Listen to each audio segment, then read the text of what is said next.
Good evening and thanks for tuning in. I'm Ann Powell with the WJTS News. The new Jasper Public Library is now open to the public, and to quote a visitor, is like stepping into New York, located inside the new 10 Cultural Center. The new library opens and sprawls across the giving room to breathe for books and readers alike. Library Director Christine Golden says that everyone coming into the new facility is just wonderstruck. That's one of the biggest things we've noticed when people are coming in. They're going, wow, and they're looking around and they're seeing this is an inviting place to stay and hang out and work. And we're going to get through this pandemic time and COVID time, and then we're going to, be able to fully utilize every facility in here.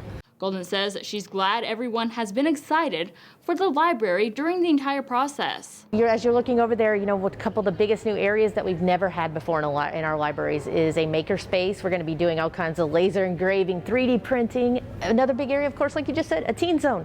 We've never, our teen area before was a hallway into the kids area.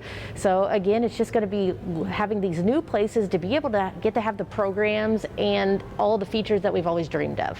The new library not only has areas for teens and children, but it also has new areas to study and craft. As you can tell from the noise around us, it's been exciting already this morning. People are coming in. A lot of people curious about the building. A lot of people just getting to work. They needed to get their books. They needed they needed to use the internet. So we're excited to have everybody in here. Those wanting to come and check out the new library need to park in the back parking lot.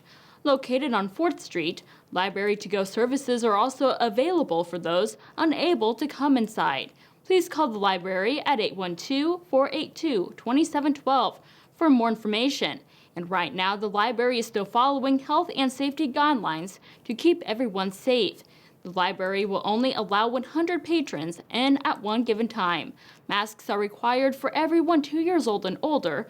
Social distancing will be in place, and the library is asking that everyone limit their stays to about 1 hour at a time. The library will be open until 5 p.m. today and will be open from 9 to 2 on Saturday. A man is in custody after reports of shots fired in Spencer County. Sheriff deputies received a call about a man driving through a yard and possibly hitting a house in Ridgeland early Thursday morning. The homeowner came outside after that man went into his house. When deputies arrived, they found the man shooting a gun from a window of the house. The man was then taken into custody, and an investigation is ongoing. His name was not included in the press release, and deputies say that there is no threat to the public. The number of coronavirus cases continues to climb in DuBois County. The Indiana State Department of Health reported 20 newly confirmed cases and no additional deaths on Friday. That brings the countywide total of COVID-19 cases to 5,642 and 82 deaths since the pandemic began in March. The county's 7-day rolling average for all positive tests is now 8.4%. To see breakdown of the county's COVID-19 cases by age group and for more information, visit coronavirus.in.gov.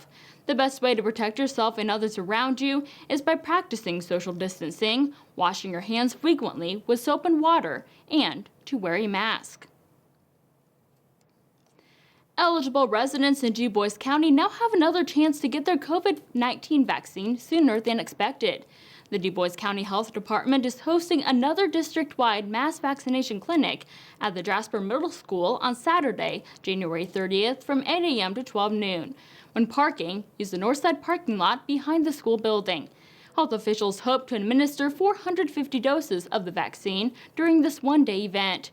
Those who are 70 years and older, long-term care residents, first responders who have close contact with the public, and both licensed and unlicensed healthcare workers are currently eligible for the vaccine. Those who need a vaccine must schedule an appointment. To save your spot, visit ourshot.in.gov or call 211. When online, choose the DuBois County HD Jasper Vax Clinic site. Please arrive to your appointment on time to help keep the clinic running and maintain social distancing requirements. Indiana Governor Eric Holcomb is adjusting the target restrictions for counties with high levels of COVID-19. Holcomb signed the new executive order on Thursday and extended the public health emergency for an additional 30 days. The following restrictions will go into effect on Monday, February 1st, and will last until Sunday, February 28th. If the county is in red, social gatherings are limited to 25 people. If venue owners, hosts, or event organizers have submitted a safety plan to their local health department, then the event is limited to 25% of the facility capacity. If shaded in orange, social gatherings are limited to 50 people. Venues and events can have 25% of facility capacity, and event organizers must submit a plan to their local health department. If in the yellow designation, social gatherings will be limited to 100 people, and venues and events can have up to 50% facility capacity if event organizers submit a safety plan to their local health department. And finally, if shaded in blue, social gatherings are limited to 250 people, and events and venues can have 100% capacity if a safety plan is submitted to the local health department. Whenever a county's metric score rises to a higher color category, then that county is moved to a more restrictive advisory level. When a county meets the metric or score of a less restrictive color category, it must remain in the restrictive color for 2 consecutive weeks to be allowed to move down in the lower advisory level. For more information, visit our website, WJTS.tv. Drivers may experience some travel delays in DuBois County next week. Old Huntingburg Road will be closed on Monday, February 1st from 8 a.m. to 3 p.m. The road will be closed approximately 450 feet north of the intersection with Phoenix Drive and 400 South. Crews are replacing a culvert, and the road will be closed to all traffic. Kellerville Road will also be closed on Wednesday, February 3rd from 8 a.m. to 3 p.m. for culvert replacement. The road will be closed approximately 1,600 feet away from north of the intersection with 500 north. The road will be closed to all through traffic. The Southwestern Indiana Child Advocacy Center Coalition may be taking over the 5th Street Elementary School building in Jasper, but SWAGCAC won't be the only ones in the building helping out the community. Mentors for Youth plans to have an office inside the new building once it is completed, making it more accessible to help those in need. Mentors for Youth is an organization that works to build relationships between the youth and adults of DuBois County to better the lives of those involved. Mentors for Youth sees that the quality of life for some youth in DuBois County isn't exactly quality. So to help remedy that, they pair between ages of 6 and 14 with those 16 years and older to build relationships and make a difference in the community. Executive Director of Mentors for Youth, Ellen Korn, says that moving to the new location will allow the organization to extend their outreach. We'll be able to serve the county better. We'll be able to serve more DuBois County kids and their families. Right now we have limited hours in the current location that we're in, so when we can open up the hours for working families, we'll be able to serve that many more kids. Korn also says that the new building will offer more opportunities for the organization. We'll also be able to have more programming on site, so we would have to be able to allow the kids to come in and have book reading lessons and things like that. We'll also be able to have the families come in and have learning activities. To learn more about Mentors for Youth and to get involved, head to mentorsforyouth.com.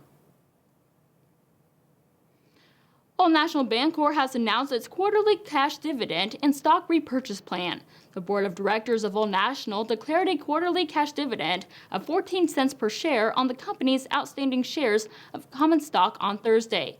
This dividend is payable on March 15, 2021, to shareholders of record on March 1st of 2021. Due to broker trading, the ex-date of the cash dividend is on February 26th of 2021. Based on Old National's closing price of $17.09 on January 27th, the quarterly dividend represents an annualized dividend yield of 3.3%. The board of directors also approved the adoption of a stock repurchase plan that authorizes the repurchase of up to $100 million of the outstanding shares of Old National Bancorp common stock, if conditions allow, through January 31st in 2022.